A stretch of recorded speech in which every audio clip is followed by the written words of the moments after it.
Now, I need to issue a caveat in coming on here. Although I need to get something else out of the way first, I am well aware of the issue with my camera at the moment. I do not need to be informed of the fact that there is a problem with that damn system. It sucks, and that's just, what I have to go with. But I have seen a lot of stupid and crazy and shit, and the comment section on YouTube, again, makes me not, I guess you could say, erodes my hope and faith in the human race.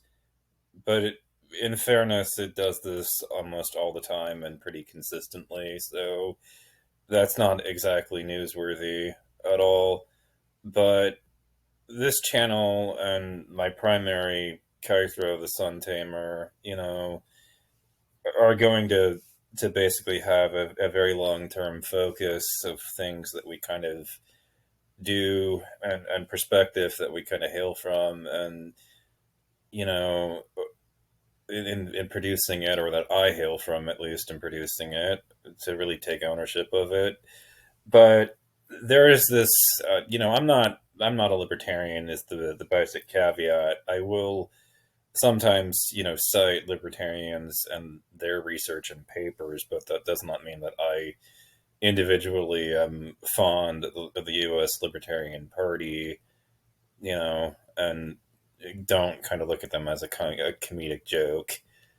I do, but that doesn't mean that none of the people that are behind it ever produce anything of value, or any valuable research, or anything that they put forward that is an informative perspective. And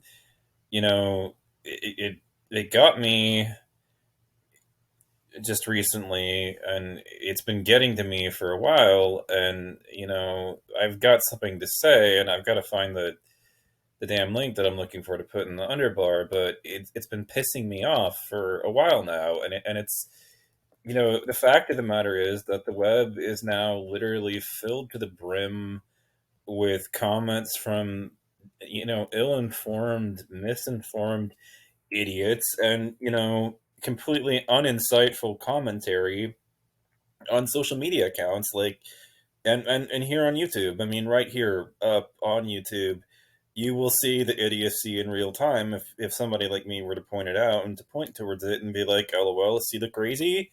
And that is that, like, every time the media will come forward with something like, a report about the new strain of the COVID virus, you will see that there are anti-vaxxers that are right there, committed to pouncing on all of these news stories at every point, to be like, "LOL, big pharma needs more money."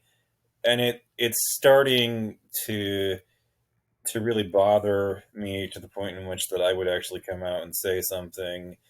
And it's been pissing me off. And now I wish that I had done this in the way where it was like I had actually shared screens.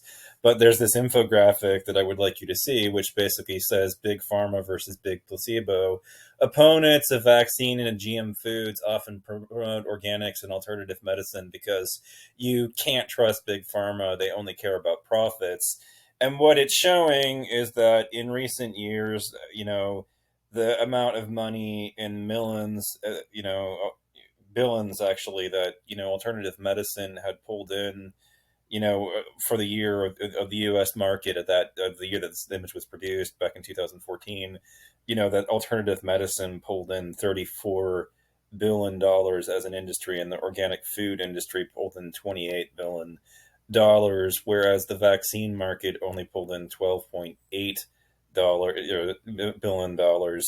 Which, the implications of this are, if doctors that were behind, the the vaccine, like the contingent of big pharma, but you can't criticize all of big pharma at once. It's too big. You know what I mean? It's really gigantic. So, if you criticize, well, you can attempt to criticize big pharma, but the problem with that is that you can't do it and be accurate at the same time, because it's too big to really, say something about all of big pharma at once. You have to kind of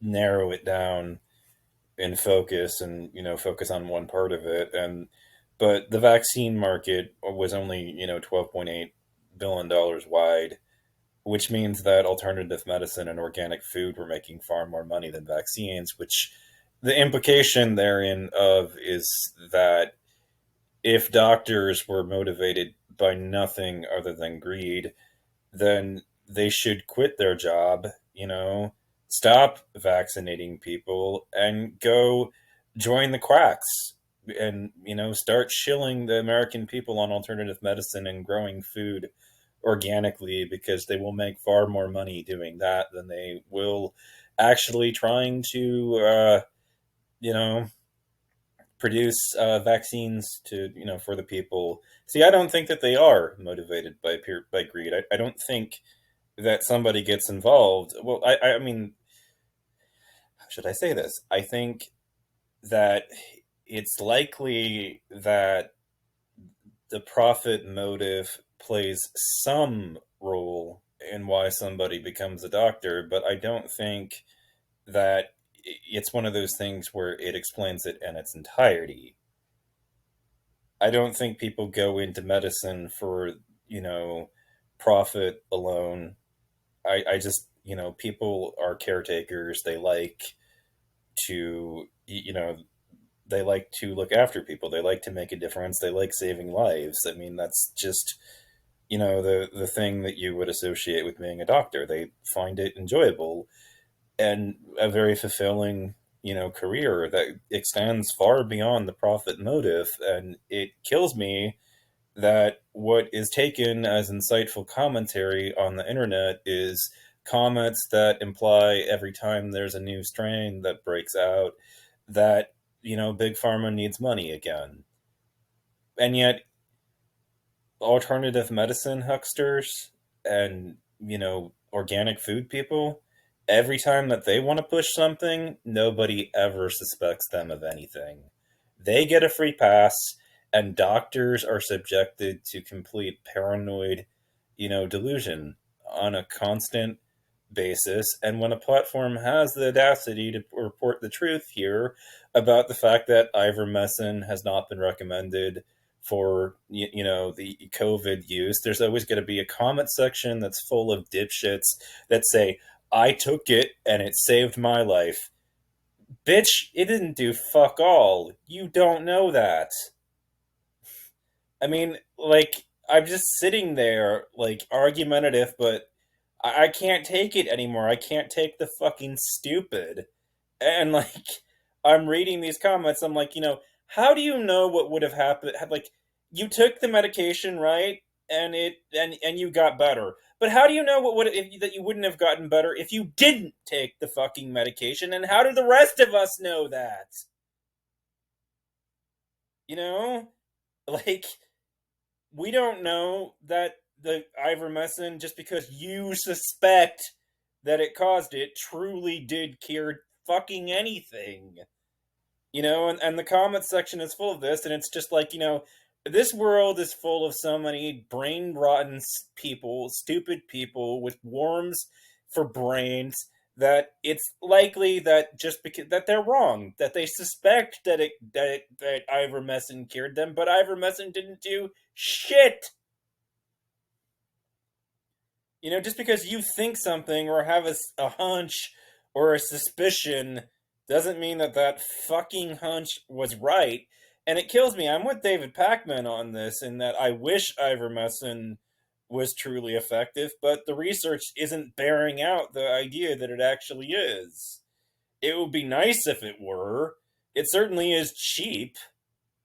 But that doesn't, the implications of that are like, they don't mean fucking anything. I mean, I'm not against it just because it happens to be cheap. I'm against it because it hasn't been demonstrated to work. And just because somebody will come on here on the internet and swear up and down that it works doesn't mean that it actually did. I don't trust people or take them at their word.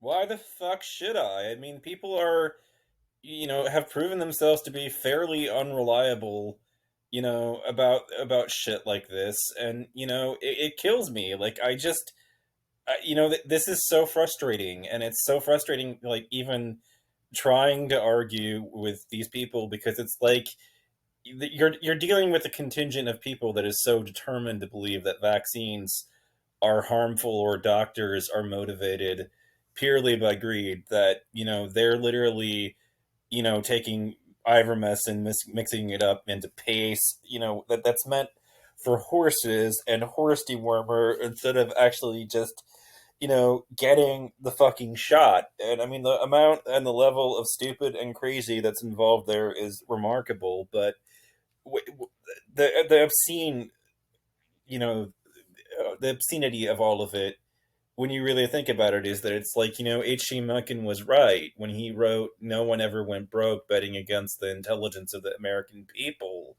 The fact that ivermectin has caught on as a trend proves exactly that. No one has gone broke betting that the American underestimating the intelligence of the American public. Apparently, this nation is filled to the brim with absolutely stupid and crazy people. I mean, I guess the fact is that the fact that we lead the world in the number of people who believe that angels are real should have been, a pretty big signifier of the fact that a low IQ population is the absolute majority of the United States public.